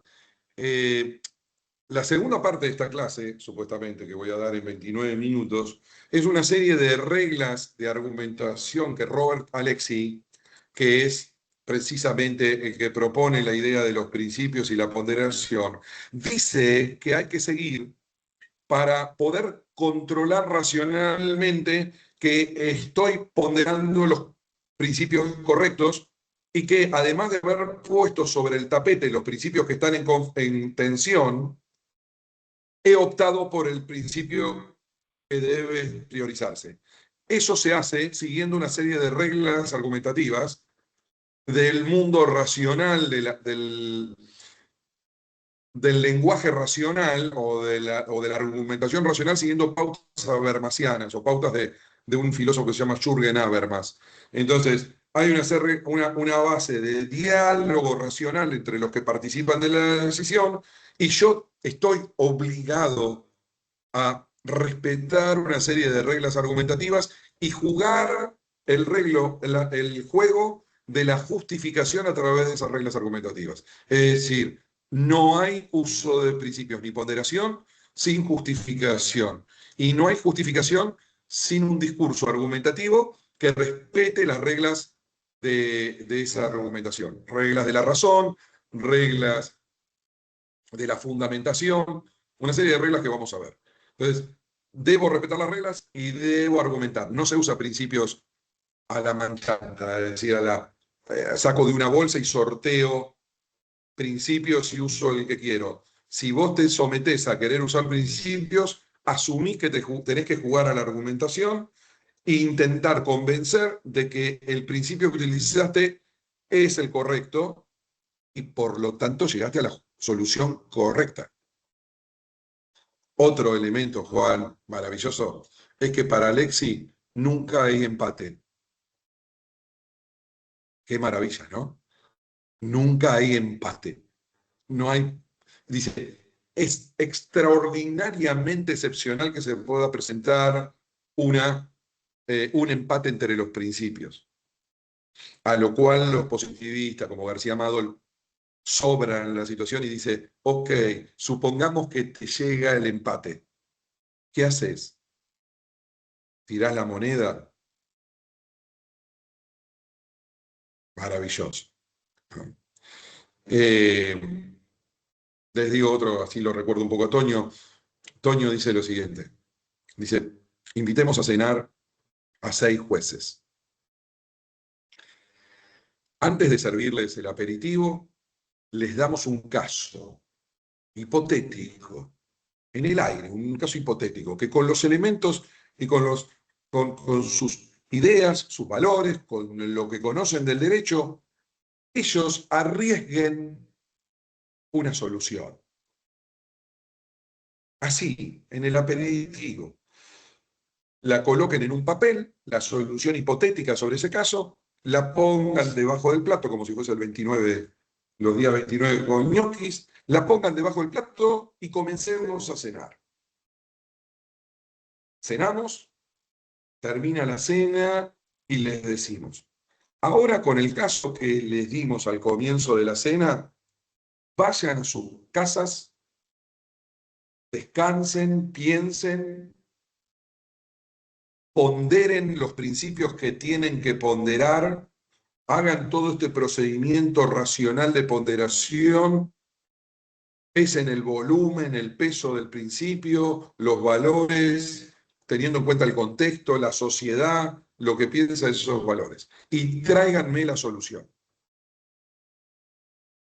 Si alguien lo conoce a Toño García Amado, podrá imaginarse la respuesta, pero ahora traigan esa respuesta escrita en un papel, luego de ponderar concienzudamente, racionalmente, con argumentos y todo. ¿Qué se pregunta a García Amado? Dice, ¿a alguno se le ocurre remotamente que la solución, después de haber hecho todo ese procedimiento racional de ponderación, puede ser diferente a la que, ahí Pedro me dice, a la que puso al principio? ¿O ustedes intuyen que va a decir lo mismo que dijo al principio? Pedro dice, va a decir lo mismo. Va a decir lo mismo. ¿Quién se va a animar a contradecirse a sí mismo en sus valores?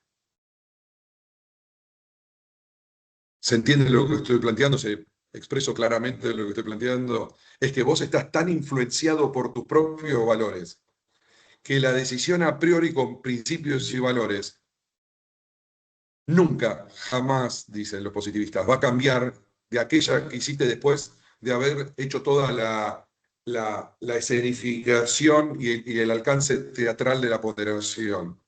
Dice, es una puesta en escena la ponderación. Es una puesta en escena para aplicar tus valores. Nadie se va a contradecir y va a decir que es un irracional cuando decidió al comienzo. Es fortísimo, pero lo dejo en la mesa porque es una de las críticas, ¿no? Dice, qué casualidad que siempre que ponderás del lado de los valores que vos crees que son los mejores. Dice, nunca te terminás contradiciendo a vos mismo en la ponderación. Dice, yo pensaba con mis valores esto, pero luego de ponderar pensé que es diferente la decisión. Dice, ¿qué juez va a decir eso? Bueno, el sesgo de confirmación, fundamentalmente. Entonces, bueno, vayamos, les quise separar el PowerPoint, está bastante claro, profundiza sobre esto, pero quiero ir a las reglas, ¿sí? Quiero ir a las reglas de Alexi, que a mí me parecen muy buenas, y la idea de auditorio, muy breve lo de auditorio, porque nos excedemos.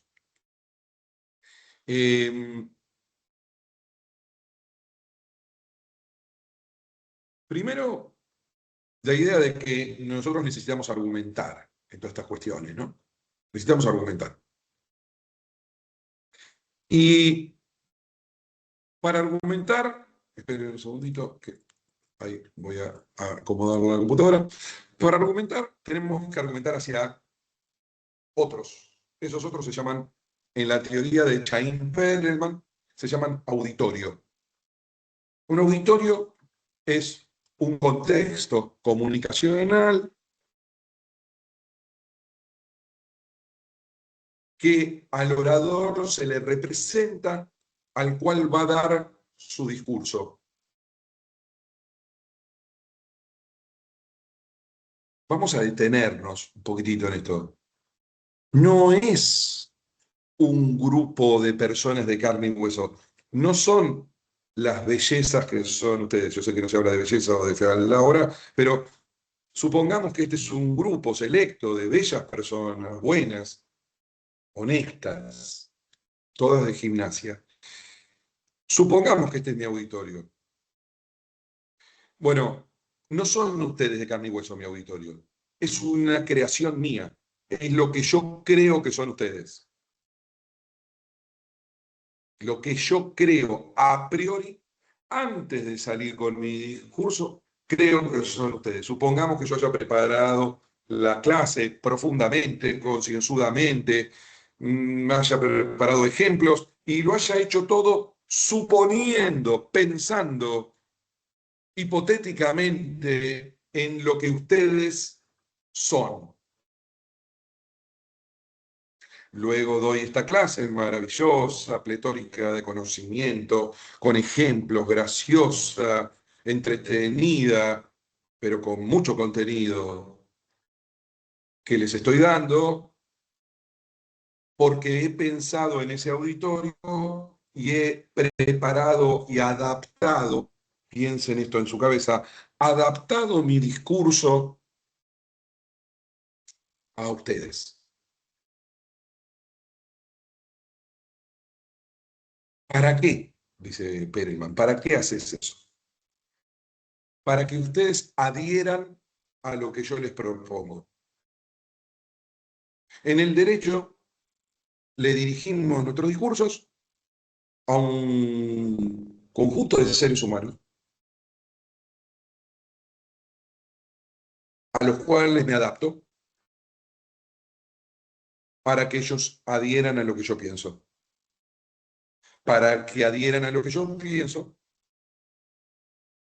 pergenio argumentos, buenas razones que pienso que pueden impactar positivamente en ustedes. ¿Sí?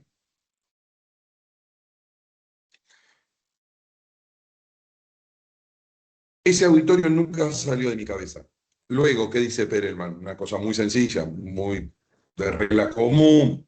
Dice, en la medida que vos, en tu idea de lo que es el auditorio, coincida con lo que efectivamente son los sujetos o los seres humanos de carne y hueso que componen ese auditorio, en la medida que vos acerques, arrimes el bochín, entre lo que pensaste que es el auditorio y lo que efectivamente es ese grupo, hay mayores probabilidades de éxito en tu argumentación.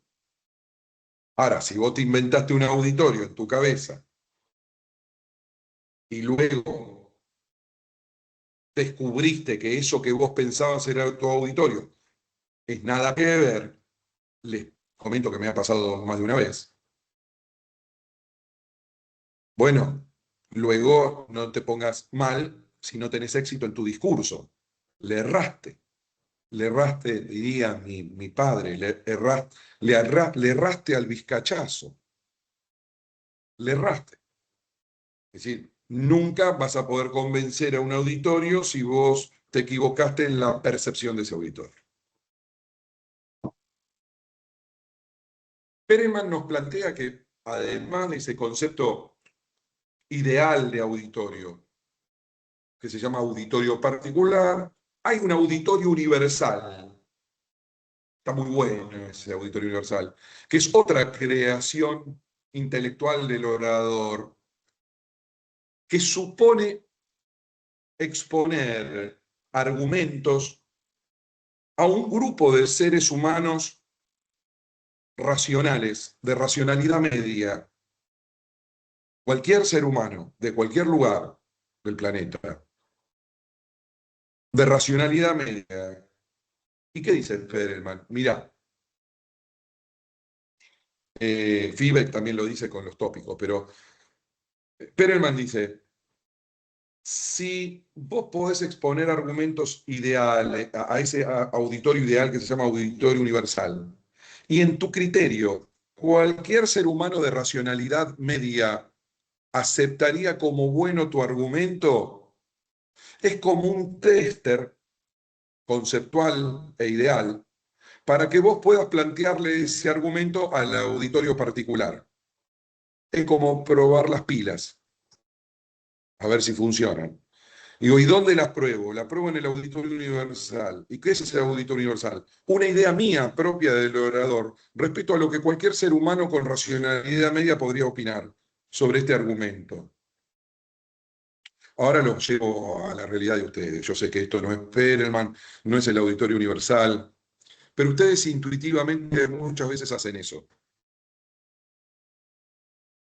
Supongamos que ustedes le esgrimen argumentos a los seres humanos diversos que los rodean, de distinto tipo, de distinta edad, de distinto grupo social, pero que los rodean de alguna manera o con los cuales tienen contacto, y ustedes los utilizan de tester de sus argumentos en un caso. Dice, escúchame, yo voy a sostener la tesis esta, enténdeme, hay un caso y yo voy a decir que este caso se solucione así. Y para que se solucione así, yo voy a usar este argumento y este argumento. ¿A vos qué te parecería si yo uso esos argumentos? Supongan ustedes que ese grupo de personas o esas distintas personas los miran y les responden, ¿vos estás bien? ¿Vos estás bien, no? Este desquicio que me estás planteando lo tenés de hace poco, ¿no querés tomar un vasito con agua? ¿Vos te estás escuchando lo que está diciendo? Te dice esa persona. Bueno, este puede ser que se equivocó. Ahora se lo plantean al otro, amigo, pariente, conocido, de menor edad, de mayor edad, y le dice lo mismo. Dice, ¿por qué no te tratás? Andá un poquito, ¿por qué no tratás de tranquilizarte? Porque estás diciendo cosas que no tienen ni sentido. Se lo dicen a otro y a otro y a otro y a otro. Chequean, testean sus argumentos. A pesar de que todos esos les han dicho que es completamente irracional sus argumentos, que no convencen ni a su abuela con eso. Ustedes, a pesar de eso, ¿van al escrito y sostienen esos argumentos? Esa es la pregunta de Perelman. Si vos, no, yo tengo que decir lo que tengo que decir porque soy defensor, y el otro te dice, el fiscal te dice, yo tengo que decir lo que tengo que decir, aunque sea una irracionalidad profunda y manifiesta, y mis argumentos no convenzan ni a mi abuela. ¿Qué te dice Perelman, que es un teórico? Perelman te dice, miren qué genio Perelman, ¿no? Dice, mira, hay gran probabilidad que no convenzas a nadie.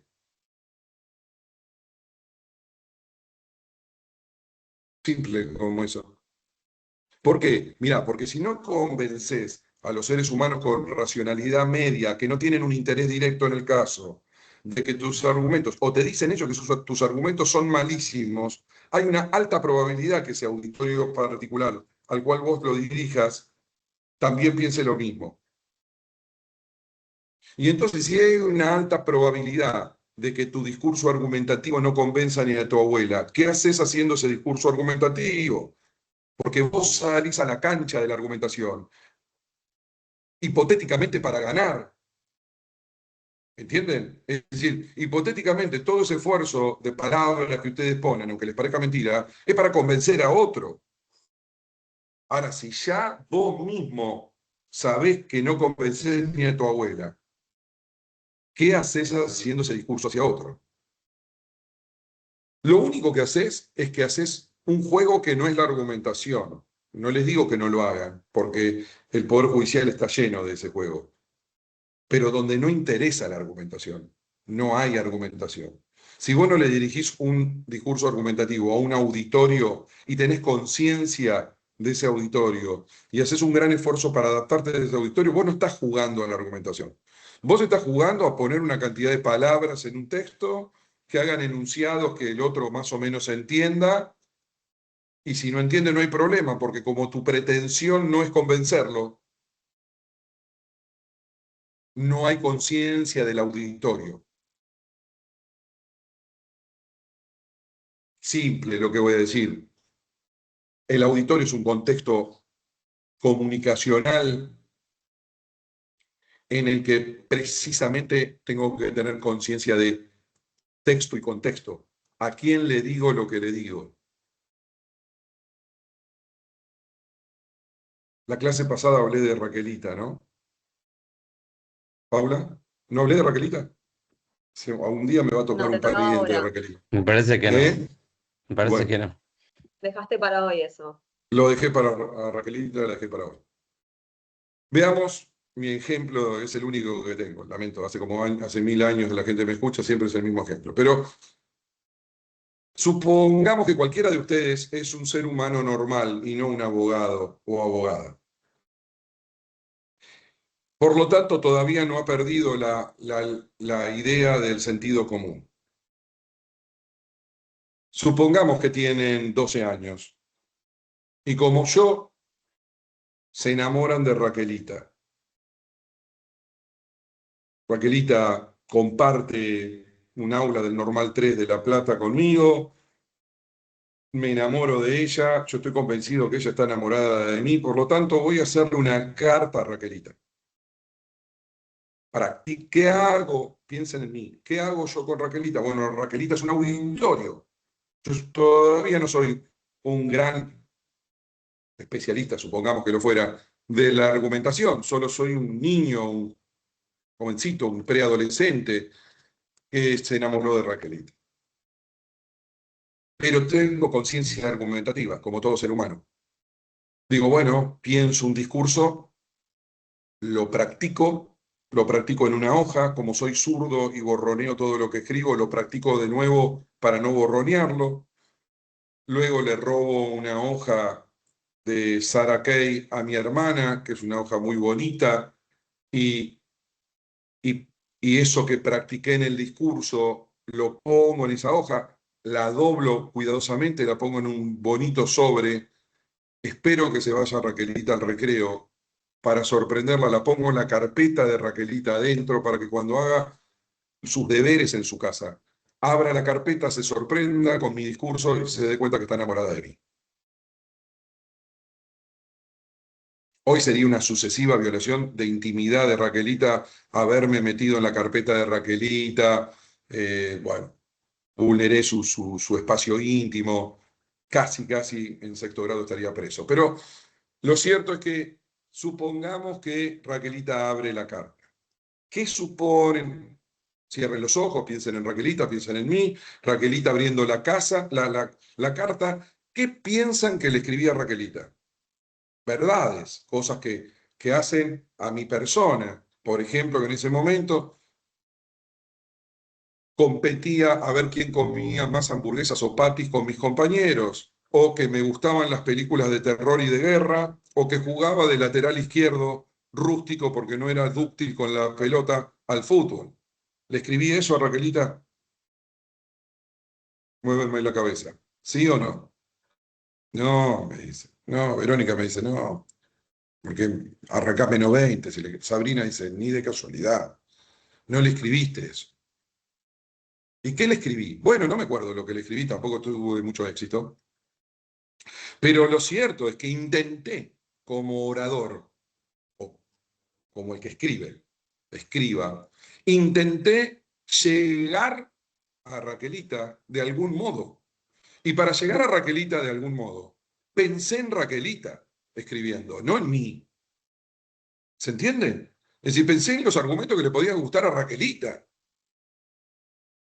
Que nos gustan las mismas películas, o que a mí me gustaba Andrés Calamaro y a ella también, o a Sandra Mianovich, qué sé yo, o algo que en la época, escuchábamos Serú Girán los dos, algo que en la época pudiera conectar.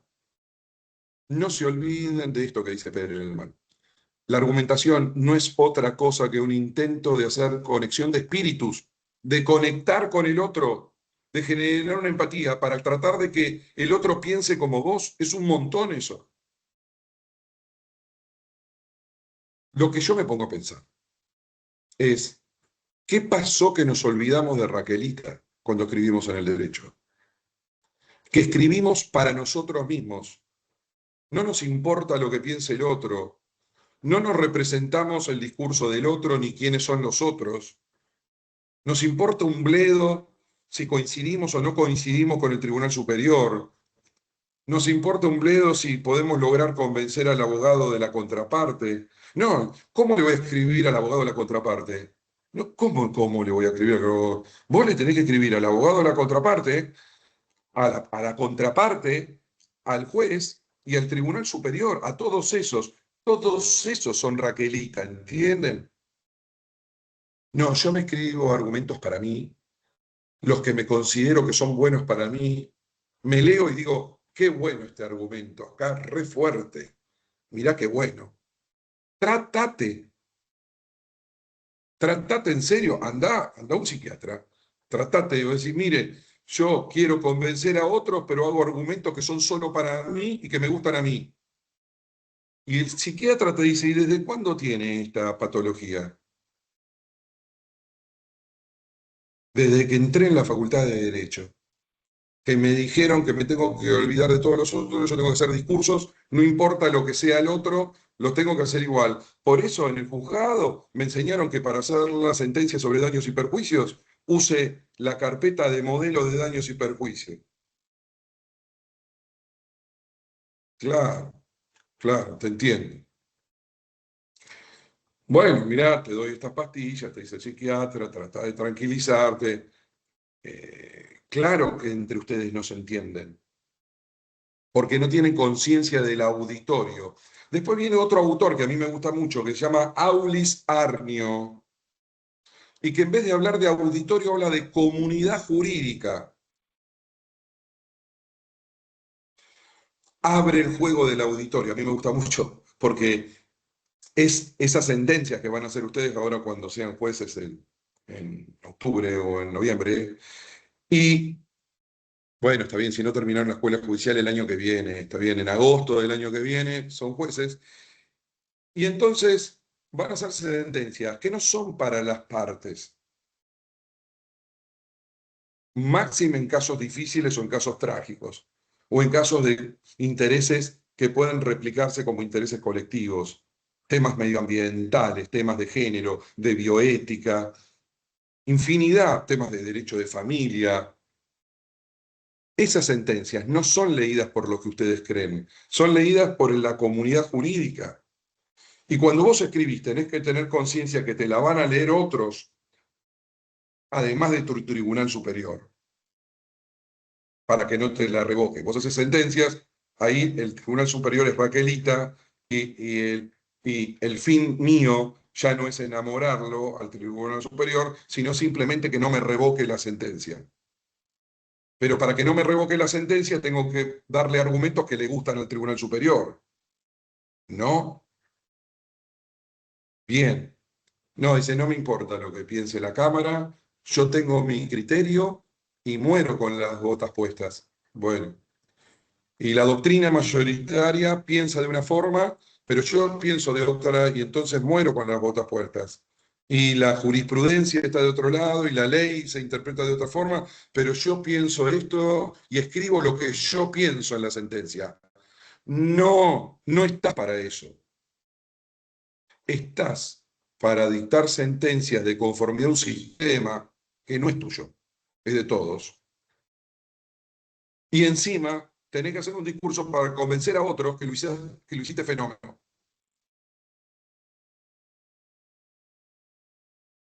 Tu sentencia no es tu testamento, tu legado. Escribo lo que yo quiero, le lego al que quiere. No, mirá, a vos te pagan para hacer sentencias para otros con argumentos que sean lo suficientemente fuertes para convencer a esos otros, usando un sistema normativo, en mi criterio normativo y de principios, suficientemente justificados como para convencer a esos otros que tu tesis o tu decisión es la mejor. No es para liberar tus veleidades literarias o tu expresión de deseos. No te pago para eso. El sistema, la sociedad no te paga para eso.